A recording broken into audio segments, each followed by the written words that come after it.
안녕하세요. 오늘은 여러분께 한 소녀의 이야기를 들려드리려고 합니다. 미국 텍사스에서 10살 클로이에게 사고가 찾아왔습니다. 두 다리를 잃은 아이에게 의사들은 단 한마디를 남겼습니다. 평생 걸을 수 없을 거라고. 모녀는 절망 끝에서 단 하나의 희망을 찾아 먼 길을 떠났습니다. 지구 반대편 대한민국, 포기하지 않는 사람들이 사는 나라였습니다. 차가운 겨울, 처음 밟은 대한민국 땅에는 하얀 눈이 내리고 있었습니다. 모두가 낯선 이방인에게 따뜻한 손을 내밀었습니다. 그리고 믿을 수 없는 일이 일어났습니다. 상처 입은 작은 두 발이 다시 세상을 딛게 된 순간, 이것은 대한민국이 만든 또 하나의 기적입니다. 희망의 땅, 대한민국, 그리고 클로이의 이야기입니다. 이 이야기에 앞서 구독, 좋아요도 좋지만 시청자님의 생각을 댓글로 주시면 선착순 추첨을 통해서 선물을 드리겠습니다. 저는 그날을 절대 잊을 수 없습니다. 텍사스의 뜨거운 햇살이 내리쬐던 평범한 오후였죠. 딸 클로이가 자전거를 타고 친구네 집에 가던 중이었습니다. 전화벨이 울렸고 낯선 번호였어요. 가슴이 철렁 내려앉는 느낌, 엄마라면 알 겁니다. 사라 씨, 클로이가 사고를 당했어요. 지금 응급실로 오세요. 병원 복도를 달리며 느꼈던 그 공포감은 말로 표현할 수 없습니다. 클로이는 대형 SUV에 치여 길가에 누워 있었대요. 수술실 앞에서 몇 시간을 기다렸는지 모르겠습니다. 의사가 나왔을 때 그 표정만으로도 알았죠. 좋은 소식이 아니라는 걸. 척수 손상이 심각합니다. 하반신 마비 상태예요. 그 말을 듣는 순간 세상이 무너져 내렸습니다. 제 활발했던 10살 딸아이가 다시는 걷지 못한다니요. 믿을 수 없었죠. 다른 방법이 있을 거예요. 최고의 병원으로 가면 되잖아요. 미국 최고의 병원들을 다 찾아다녔습니다. 메이오 클리닉, 존스 홉킨스. 하지만 답은 모두 같았어요. 유감입니다만 클로이는 평생 휠체어를 사용해야 합니다. 깊은 절망 속에서 밤마다 울었습니다. 클로이의 방에 들어가면 벽에 붙어있는 발레리나 포스터가 저를 바라보는 것 같았어요. 클로이의 꿈이었던 댄서. 이제는 불가능해진 꿈. 어느 날 밤 잠 못 이루고 유튜브를 보고 있었습니다. 그때 눈에 들어온 영상 하나. 한국의 재활 기적, 걸을 수 없다던 환자들이 다시 일어서다. 영상 속 환자들은 미국에서 포기 판정을 받은 사람들이었어요. 하지만 한국의 의사들은 포기하지 않았습니다. 그들은 다시 걷게 되었죠. 잠시 멍하니 화면을 바라보다가 갑자기 눈물이 쏟아졌습니다. 희망이 보였어요. 작은 불빛 하나. 다음 날 바로 계획을 세웠습니다. 집을 팔고 차도 팔고 모든 걸 정리했어요. 친구들은 제가 미쳤다고 했습니다. 하지만 저는 알았죠. 딸을 위해 세상 끝까지 가야 한다면 그렇게 할 것이라고. 클로이에게 이야기했을 때 처음엔 무서워했어요. 엄마, 한국은 어디에 있어요? 영어 쓰는 나라예요. 지도를 보여주며 설명했죠. 아주 멀어. 하지만 거기서 내가 다시 걸을 수 있을지도 몰라. 클로이의 눈에서 오랜만에 희망의 빛을 봤습니다. 그 순간 알았어요. 우리는 가야만 한다고. 지구 반대편으로. 모든 것을 버리고 알지도 못하는 나라로. 하지만 어머니로서 딸에게 다시 한번 걸을 기회를 주기 위해서라면 어떤 도전이라도 감수할 준비가 되어 있었습니다. 우리 함께 한국에 가자, 클로이. 그곳에서 내가 다시 걸을 수 있을지도 몰라. 그렇게 우리의 긴 여정이 시작되었습니다. 16시간의 비행. 클로이는 대부분 잠을 잤지만 저는 한눈도 못 잤습니다. 모든 것을 버리고 떠나온 결정이 옳은 걸까? 영어도 통하지 않는 나라에서 우리가 어떻게 살아갈 수 있을까? 불안함이 밀려왔죠. 비행기 창문 너머로 한국 땅이 보였을 때 가슴이 두근거렸어요. 기장이 안내 방송을 했습니다. 인천국제공항에 곧 착륙합니다. 현재 서울 기온은 영하 3도, 눈이 내리고 있습니다. 클로이가 눈을 동그랗게 뜨며 물었어요. 엄마, 눈이래요? 진짜 눈을 볼 수 있어요? 텍사스에선 거의 볼 수 없었던 눈이죠. 클로이의 눈빛에서 설렘을 봤습니다. 어쩌면 이 여정이 우리에게 희망만이 아니라 새로운 경험도 선물해 줄지도 모른다는 생각이 들었어요. 인천공항에 도착했을 때 정말 눈이 펑펑 내리고 있었습니다. 클로이의 휠체어를 밀고 출구로 나가는데 그 순간 클로이가 소리쳤죠. 엄마, 눈이에요. 공항 밖으로 나가자 하얀 눈송이들이 우리를 반겼습니다. 클로이는 손을 뻗어 눈을 잡으려 했어요. 그 모습을 보니 갑자기 눈물이 났습니다. 텍사스에서의 절망적인 나날들, 그리고 이제 우리가 도착한 낯선 땅. 모든 게 꿈만 같았죠. 택시를 타는데 기사님이 영어를 못하셨어요. 준비해온 한국어 문장을 더듬더듬 읽었습니다. 서울, 신림동 가주세요. 택시 기사님이 클로이의 휠체어를 보시더니 무언가 물으셨어요. 알아들을 수 없었지만 그분의 눈빛에서 걱정과 따뜻함이 느껴졌습니다. 구글 번역기를 통해 대화를 나눴죠. 우리 사연을 듣고 기사님은 눈물을 훔치셨어요. 한국 의사 최고입니다. 걱정 마세요. 그 말에 큰 위로를 받았습니다. 낯선 나라에서 첫 만남이 이렇게 따뜻할 줄은 몰랐어요. 서울로 들어가는 길, 클로이는 창밖으로 보이는 한강과 높은 빌딩들을 신기해했습니다. 눈 내리는 도시의 풍경이 마치 동화 속 세상 같았죠. 미리 예약해둔 고시원에 도착했습니다. 작은 방 2개를 얻었어요. 고시원 관리인 할머니께서 우리를 보시더니 뭐라고 말씀하셨지만 알아들을 수 없었죠. 그런데 갑자기 할머니가 방으로 들어가시더니 따뜻한 라면과 김치를 가져오셨어요. 먹어요, 먹어. 추운데 배고프죠? 그 순간 눈물이 왈칵 쏟아졌습니다. 텍사스에서는 이웃들과 인사도 거의 나누지 않았는데 여기선 낯선 이방인에게 이런 따뜻함을 보여주다니. 클로이도 라면을 먹으며 웃었어요. 처음 먹어보는 맛이었지만 맛있다고 했죠. 작은 방에 짐을 풀면서 생각했습니다. 여기서 우리는 새 출발을 하는 거예요. 모든 것을 버리고 왔지만 어쩌면 우리가 찾은 건 단순히 의학적 희망만이 아닐지도 모른다고요. 사람의 온기, 그리고 진정한 관심, 미국에서 잃어버렸던 것들을 여기서 다시 찾게 될지도 모른다는 희망이 생겼습니다. 그날 밤 클로이와 나란히 누워 창문으로 계속 내리는 눈을 바라봤어요. 클로이가 속삭였습니다. 엄마, 여기 와서 좋아요. 저 다시 걸을 수 있을 것 같아요. 그 말을 들으며 깊은 안도감을 느꼈습니다. 우리의 선택이 틀리지 않았다는 확신이 들었죠. 서울대병원 재활의학과 앞에 서니 가슴이 두근거렸습니다. 병원 건물이 너무 크고 현대적이어서 놀랐어요. 한국어를 못하는 외국인 엄마와 휠체어에 앉은 딸, 우리는 모두의 시선을 받았죠. 준비해간 서류를 리셉션에 내밀었습니다. 다행히 영어를 할 줄 아는 간호사가 있었어요. 정유진 교수님께 예약하셨군요. 잠시만 기다려주세요. 대기실에서 클로이의 손을 꼭 잡았습니다. 클로이의 얼굴은 긴장으로 하얗게 변해 있었어요. 괜찮아, 클로이. 우리 여기까지 왔잖아. 이제 곧 좋은 소식을 들을 거야. 하지만 제 목소리조차 떨리고 있었습니다. 만약 여기서도 안 된다면 그 생각만으로도 숨이 막혔어요. 클로이 윌슨 씨, 간호사가 우리를 진료실로 안내했습니다. 정유진 교수님은 예상과 달리 젊고 부드러운 인상의 여성이었어요. 영어로 인사하시며 클로이에게 먼저 손을 내밀었습니다. 안녕, 클로이. 정말 용감하게도 먼 길을 왔구나. 그 말에 클로이가 살짝 웃었어요.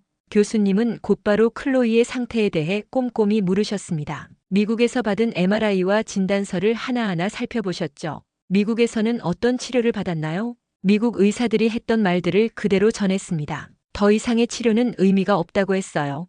영구적인 하반신 마비라고. 그 말을 하는데 목이 메었습니다. 교수님은 고개를 끄덕이시더니 잠시 생각에 잠기셨어요.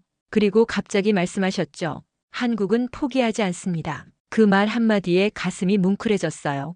교수님은 계속해서 말씀하셨습니다. 클로이의 경우 분명 상황이 좋지 않습니다. 하지만 완전히 희망이 없는 건 아니에요. 우리는 최신 재활 기술과 줄기세포 치료법을 시도해 볼 수 있습니다. 희망의 불씨가 다시 타오르는 것을 느꼈어요. 클로이도 교수님의 말에 집중하고 있었습니다. 물론 쉽지 않을 거예요. 매일 고통스러운 재활 훈련을 해야 하고 결과는 보장할 수 없습니다. 하지만 시도해 볼 가치는 있어요. 다른 의사들과 달랐습니다. 그들은 통계와 확률만 이야기했지만 정 교수님은 클로이를 한 사람으로 바라보고 있었어요. 숫자가 아닌 살아있는 인간으로. 그날 몇 시간 동안 추가 검사를 받았습니다. 의료진들은 너무 꼼꼼해서 놀랐어요. 클로이의 모든 근육, 신경 반응을 하나하나 체크했습니다. 한 간호사는 검사 중에도 계속 클로이에게 웃어주며 격려했죠. 당신들은 다릅니다. 말을 꺼냈습니다. 미국에선 그냥 숫자처럼 취급받았어요. 정 교수님이 미소 지으셨어요. 환자 한 명 한 명이 우리에게는 소중합니다. 특히 클로이처럼 어린 환자라면 더욱 그렇죠. 우리는 끝까지 최선을 다할 겁니다. 결과가 나왔을 때 정 교수님은 진지한 표정으로 말씀하셨습니다. 기적은 힘들지만 가능합니다. 척수 손상이 완전하진 않아요. 아주 미세하게 신경 연결이 남아 있습니다. 이것을 바탕으로 재활 치료를 시작해 볼 수 있어요. 그 순간 눈물이 멈추지 않았습니다. 미국에서 들은 불가능하다는 말과 달리 여기서는 가능하다는 희망을 주셨어요. 비록 확신은 없지만 시도할 기회가 있다는 것만으로도 충분했습니다. 병원을 나오면서 클로이가 말했어요. 엄마, 저 정 교수님 좋아요. 저 걸을 수 있을 것 같아요. 저도 그렇게 믿기로 했습니다. 이 낯선 나라, 이 낯선 의사들 하지만 이들과 함께라면 어쩌면 정말 기적이 일어날지도 모른다고요. 아침 6시 알람 소리에 눈을 떴습니다. 몸이 천근만근 무거웠어요. 어제 병원에서 돌아와 숙소에 도착한 게 밤 10시였으니까요. 클로이도 피곤했지만 오늘부터 시작되는 재활 치료를 위해 일찍 일어나야 했습니다. 클로이, 일어나야 해. 오늘부터 우리의 진짜 싸움이 시작되는 날이야. 병원에 도착하자 이미 정 교수님과 재활치료사 팀이 기다리고 있었습니다. 그들의 표정은 진지했어요. 클로이에게 천천히 설명해 주셨죠. 오늘부터 너의 전쟁이 시작돼. 쉽지 않을 거야. 아주 고통스러울 수도 있어. 하지만 포기하지 않는다면 결국엔 이길 수 있어. 클로이는 고개를 끄덕였습니다. 그리고 시작됐죠. 지옥 같은 시간이. 첫날은 단순한 스트레칭이었지만 클로이에게는 너무나 고통스러웠어요. 감각이 없던 다리가 움직이자 극심한 통증이 왔습니다. 클로이는 비명을 질렀고 저는 그 모습을 보며 가슴이 찢어지는 것 같았어요. 멈춰주세요. 제발 클로이가 아파해요. 하지만 재활치료사는 단호했습니다. 고통 없이는 회복도 없습니다. 믿어주세요. 그렇게 하루하루가 지났습니다. 아침 7시부터 오후 4시까지 쉬는 시간 빼고는 계속되는 재활훈련. 클로이는 매일 울었어요. 때로는 화를 냈고 포기하고 싶다고도 했습니다. 어느 날 클로이가 침대에 누워 소리쳤어요. 엄마, 난 미국으로 돌아가고 싶어요. 여기가 싫어요. 아파요. 그 말에 마음이 아팠지만 우리는 여기까지 왔어요. 포기할 수 없었습니다. 클로이, 너는 할 수 있어. 엄마가 옆에 있잖아. 우리 함께 이겨낼 거야. 한 달이 지났을 때 놀라운 일이 일어났습니다. 클로이의 발가락에 미세한 움직임이 감지됐어요. 아주 작은 움직임이었지만 정 교수님은 환호했습니다. 보셨나요? 움직였어요. 이건 정말 좋은 신호입니다. 그날 이후로 클로이의 의지가 더 강해졌어요. 더 이상 울지 않았습니다. 오히려 더 열심히 했죠. 엄마, 나 발가락 움직이는 거 느껴져요. 내가 할 수 있어요. 고시원에서의 생활도 점점 익숙해졌습니다. 처음엔 좁고 불편했지만 이제는 우리 집이 되었어요. 특히 이웃 한국인들의 따뜻함에 매일 감동받았죠. 무슨 일인지 우리의 사연이 고시원에 알려졌나 봅니다. 어느 날부터 문 앞에 도시락이 놓여 있었어요. 처음엔 누군지 몰랐지만 나중에 알았죠. 옆방 대학생, 위층 직장인, 관리인 할머니. 그들이 번갈아가며 우리에게 음식을 가져다 주고 있었던 겁니다. 어느 날은 작은 손편지도 있었어요. 서툰 영어로 쓰여 있었습니다. 클로이에게, 너는 강하다. 포기하지 마. 우리 모두 너를 응원해. 그 편지를 읽는데 클로이와 저는 함께 울었습니다. 이방인인 우리를 위해 이렇게까지 해주다니. 미국에서는 상상도 할 수 없었던 일이에요. 병원에서도 비슷한 경험을 했습니다. 간호사들이 근무 시간 외에도 클로이를 위해 남아 도와주셨어요. 한 간호사는 자신의 딸이 쓰던 한국어 학습책을 클로이에게 가져다 주셨죠. 한국어 배우면 더 재미있을 거예요. 같이 공부해요. 클로이는 정말 열심히 한국어를 배웠습니다. 치료사들과 조금씩 한국어로 대화하기 시작했어요. 그럴 때마다 모두가 환호했죠. 3개월이 지났을 때 클로이는 무릎을 약간 구부릴 수 있게 되었습니다. 정 교수님은 매우 흡족해 하셨어요. 이대로만 계속된다면 6개월 안에 보조기를 착용하고 서 있을 수 있을 겁니다. 그 말에 희망이 더욱 커졌습니다. 우리의 선택이 이 긴 여정이 헛되지 않았다는 증거였으니까요. 재활치료 5개월 차, 클로이는 엄청난 진전을 보였습니다. 무릎을 구부릴 수 있게 되었고 발목에도 감각이 돌아왔어요. 정 교수님은 매우 만족스러워했죠. 하지만 행복도 잠시 예상치 못한 문제가 발생했습니다. 어느 날 밤 클로이가 갑자기 심한 경련을 일으켰어요.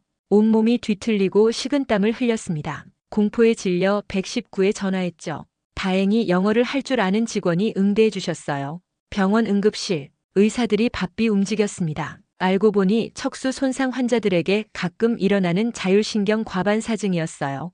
혈압이 급격히 상승하고 심장 리듬이 불규칙해지는 위험한 상태였습니다. 위험합니다. 중환자실로 옮겨야 해요. 중환자실에서 보낸 3일은 제 인생에서 가장 길고 암울한 시간이었어요. 클로이는 산소 마스크를 쓰고 누워 있었고 수많은 기계들이 삐삐 소리를 내며 그녀의 생명 신호를 알려주었죠. 저는 그저 딸의 손을 잡고 기도할 수밖에 없었습니다. 정 교수님이 밤늦게 병실을 찾아오셨어요. 그분의 눈에도 피로가 가득했습니다. 이런 합병증이 생길 수 있어요. 너무 빠른 재활 과정이 몸에 스트레스를 줬을 수도 있습니다. 무섭고 불안했습니다. 이대로 포기해야 하나요? 재활을 중단해야 하나요? 교수님은 단호하게 고개를 저으셨어요. 포기하면 끝입니다. 지금까지의 노력이 모두 물거품이 돼요. 클로이는 강합니다. 이겨낼 수 있어요. 클로이가 의식을 찾았을 때 가장 먼저 물었던 말이 아직도 생생합니다. 엄마, 저 아직 재활 계속할 수 있어요? 포기하기 싫어요. 그 말에 눈물이 왈칵 쏟아졌어요. 10살 아이가 얼마나 강한지 새삼 깨달았습니다. 클로이는 중환자실에서 나온 후에도 더 강한 의지를 보여줬어요. 통증에도 불구하고 더 열심히 재활에 임했죠. 클로이, 너무 무리하지 마. 천천히 가자. 안 돼요, 엄마. 저 빨리 걸을 거예요. 포기 안 해요. 그렇게 재활은 계속되었습니다. 한 걸음 한 걸음씩, 때로는 진전이 없는 날도 있었고 후퇴하는 것 같은 날도 있었어요. 하지만 클로이는 절대 포기하지 않았습니다. 10개월 차 기적 같은 순간이 찾아왔어요. 보조기의 도움을 받아 클로이가 처음으로 두 발로 섰습니다. 전체 체중을 실은 건 아니지만 그래도 서 있었어요. 재활치료실에 있던 모든 사람들이 환호했죠. 클로이의 얼굴에 피어난 그 미소, 평생 잊지 못할 겁니다. 그녀의 눈에는 눈물이 고여 있었어요. 엄마 보세요. 제가 서 있어요. 정 교수님도 감격한 표정이었습니다. 클로이, 너는 기적을 만들어냈어. 의학적으로 설명하기 어려운 회복이야. 11개월 차 클로이는 보조기와 목발의 도움을 받아 몇 걸음을 걸을 수 있게 되었습니다. 그 짧은 걸음이 저희에게는 큰 승리였어요. 죽음의 문턱까지 갔다가 돌아온 클로이가 이제는 두 발로 서서 걸음을 내딛고 있었으니까요. 그날 저녁 숙소로 돌아오는 길에 클로이가 말했습니다. 엄마, 우리 한국에 와서 정말 잘했어요. 미국에 있었으면 저 영원히 휠체어에만 있었을 거예요. 그 말에 가슴이 뭉클했어요. 모든 것을 버리고 온 결정이 틀리지 않았다는 확신이 들었죠. 한국의 의료진들이 포기하지 않았기에 클로이도 포기하지 않았기에 가능했던 기적이었습니다. 포기 대신 기적을 택한 거야, 클로이. 넌 정말 강한 아이야. 1년. 한국에 온 지 정확히 1년이 되던 날이었습니다. 이날을 기념하기 위해 특별한 재활 훈련을 계획했죠. 정 교수님과 모든 치료사들이 모인 가운데 클로이는 보조기만 착용하고 목발 없이 걸어보기로 했어요. 준비됐니, 클로이? 정 교수님이 물으셨습니다. 클로이는 긴장한 표정으로 고개를 끄덕였어요. 저는 숨을 죽이며 지켜봤습니다. 클로이가 천천히 일어나더니 떨리는 다리로 서기 시작했어요. 그리고 한 발 한 발 내딛기 시작했죠. 첫 걸음, 두 번째 걸음, 세 번째 걸음. 클로이의 얼굴에 땀이 흘렀지만 멈추지 않았어요. 모두가 숨죽이며 지켜보고 있었습니다. 그리고 갑자기 클로이가 저를 향해 걸어오기 시작했어요. 엄마, 그 순간 어떤 말로도 표현할 수 없는 감정이 밀려왔습니다. 제 딸이 영원히 걷지 못할 거라던 클로이가 저를 향해 걸어오고 있었어요. 5걸음, 6걸음, 그리고 마침내 제 품에 안겼습니다. 엄마, 해냈어요. 제가 걸었어요. 방 안의 모든 사람들이 박수를 치며 환호했습니다. 정 교수님은 눈물을 닦으셨죠. 이런 순간을 위해 의사가 되었어요. 그날 저녁 고시원으로 돌아가는 길이었습니다. 피곤했지만 행복했어요. 문을 열자마자 깜짝 놀랐습니다. 고시원 사람들이 모두 모여 있었고 축하합니다. 라고 적힌 현수막이 걸려 있었어요. 관리인 할머니, 옆방 대학생, 아래층 직장인, 그동안 저희를 도와주셨던 모든 분들이 거기 계셨습니다. 테이블 위에는 떡볶이, 치킨, 김밥 등 한국 음식들이 가득했어요. 어떻게 알았어요?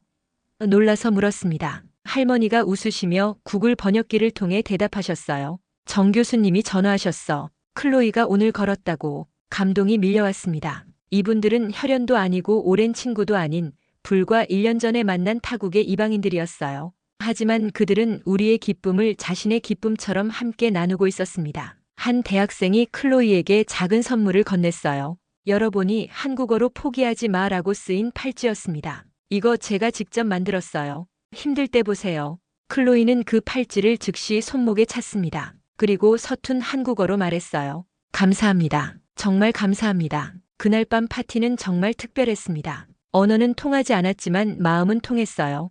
웃음소리와 박수소리가 좁은 고시원을 가득 채웠죠. 클로이는 자신이 배운 한국어로 한 명 한 명과 대화하려 노력했고 실수할 때마다 모두가 웃으며 격려해 주었습니다. 파티가 끝나갈 무렵 감정이 북받쳐 말을 꺼냈어요.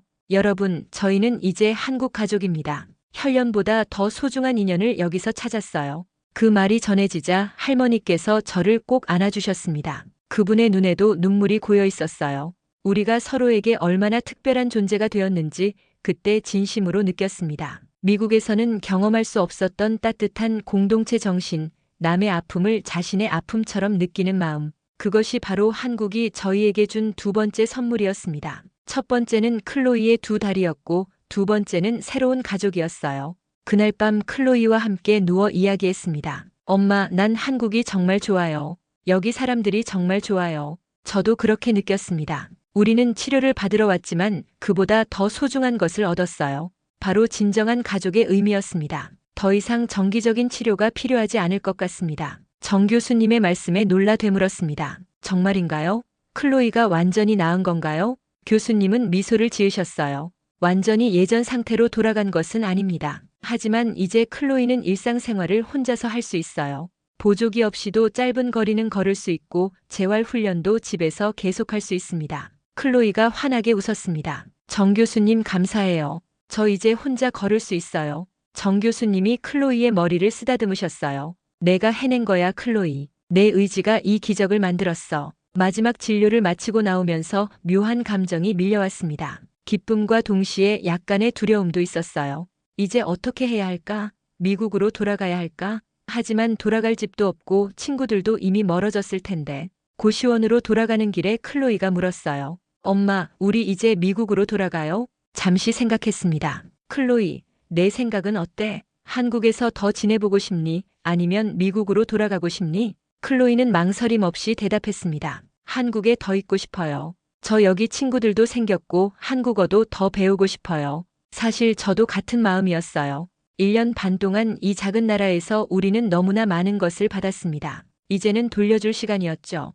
다음 날 우연히 서울국제학교 구인 광고를 봤습니다. 영어 원어민 통역사를 찾고 있었어요. 미국에서 번역 일을 했던 경험이 있었기에 지원했죠. 놀랍게도 일주일 후 면접 연락이 왔고 그날로 채용이 결정되었습니다. 클로이, 엄마가 일자리를 구했어. 우리 이제 여기서 새 삶을 시작할 수 있을 것 같아. 클로이는 환호성을 질렀어요. 야호! 우리 한국에 살 수 있는 거예요? 그렇게 우리의 한국 생활은 새로운 국면으로 접어들었습니다. 고시원을 떠나 작은 아파트로 이사했고 클로이는 국제학교에 다니기 시작했어요. 처음엔 적응이 어려웠지만 클로이는 놀랍도록 빠르게 학교 생활에 적응했습니다. 어느 날 클로이가 학교에서 돌아와 흥분된 목소리로 말했어요. 엄마, 오늘 물리치료사 선생님이 학교에 오셨어요. 그분이 하는 일이 정말 멋져 보였어요. 그날 이후로 클로이는 물리치료사에 대해 자주 이야기했습니다. 책도 찾아 읽고 인터넷으로 관련 영상도 찾아봤어요. 엄마, 저도 나중에 물리치료사가 되고 싶어요. 저처럼 걷지 못하는 아이들을 도와주고 싶어요. 그 말을 들으며 가슴이 뭉클해졌습니다. 우리가 겪은 고통이 이제는 다른 이들을 위한 희망의 씨앗이 되고 있었어요. 정말 멋진 꿈이구나, 클로이. 클로이는 진지한 표정으로 덧붙였습니다. 한국처럼요. 한국 의사들처럼 절대 포기하지 않는 치료사가 될 거예요. 그렇게 클로이는 새로운 꿈을 키워나갔습니다. 학교에서도 과학과 생물에 특별한 흥미를 보였고 성적도 좋았어요. 선생님들도 클로이의 의지와 노력을 높이 평가했습니다. 저 역시 안정된 새 삶에 적응해가고 있었어요. 학교에서의 일은 보람찼고 한국어 실력도 점점 늘어갔습니다. 주말에는 클로이와 함께 서울 곳곳을 탐험했어요. 경복궁, 남산타워, 한강공원. 처음에는 관광객처럼 다녔지만 점점 이곳이 우리의 집이라는 느낌이 들었습니다. 가끔 미국 친구들에게서 연락이 왔어요. 언제 돌아와? 하지만 이제 돌아갈 생각은 없었습니다. 우리의 새로운 삶, 새로운 희망이 여기 한국에 있었으니까요. 클로이, 엄마는 내가 정말 자랑스러워. 넌 정말 강한 아이야. 클로이는 미소 지었습니다. 엄마도요. 엄마가 절대 포기하지 않았기 때문에 제가 다시 걸을 수 있게 됐어요. 그렇게 우리는 절망에서 희망으로, 낯선 땅에서 새로운 고향으로 우리의 삶을 바꿔나갔습니다. 한국이라는 나라가 우리에게 준 두 번째 기회, 두 번째 삶을 소중히 여기며요. 한국에 온 지 3년. 이제 우리는 완전히 서울 사람이 되었습니다. 작은 아파트는 우리만의 추억으로 가득 찼고 이웃들과도 친해졌어요.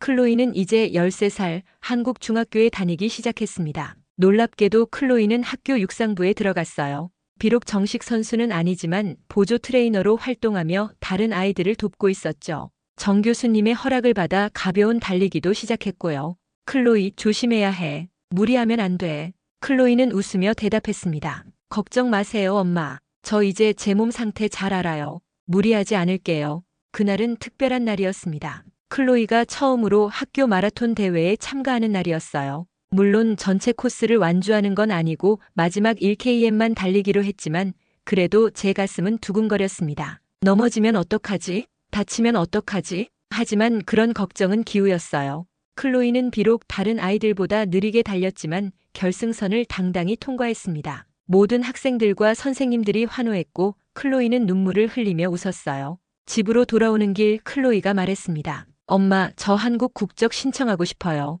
그 말에 깜짝 놀랐어요. 정말? 미국 국적을 포기하겠다는 거야? 클로이는 고개를 끄덕였습니다. 네, 한국은 제게 두 번째 생명을 준 나라예요. 저는 이제 한국인이 되고 싶어요. 그 순간 제 마음도 결정됐습니다. 우리는 함께 한국 국적을 신청하기로 했어요. 물론 쉬운 과정은 아니지만 이 나라에 대한 우리의 감사와 사랑을 표현하는 방법이었습니다. 주말이 되면 우리는 서울숲을 함께 뛰었어요. 처음에는 클로이가 금방 지쳐서 쉬어야 했지만 점점 체력이 좋아졌고 이제는 30분 정도는 가볍게 달릴 수 있게 되었습니다. 엄마, 우리 정말 달라졌죠? 3년 전에는 제가 휠체어에 앉아 있었는데 이제는 달리고 있어요. 그 말에 새삼 지난 시간이 떠올랐습니다. 텍사스에서의 절망적인 진단, 한국행을 결심했던 순간, 눈 내리는 인천공항, 고통스러웠던 재활치료, 그리고 이제 서울숲을 달리는 우리. 눈물이 흘렀어요. 그래, 정말 많이 달라졌어. 우리가 함께 이뤄낸 기적이야.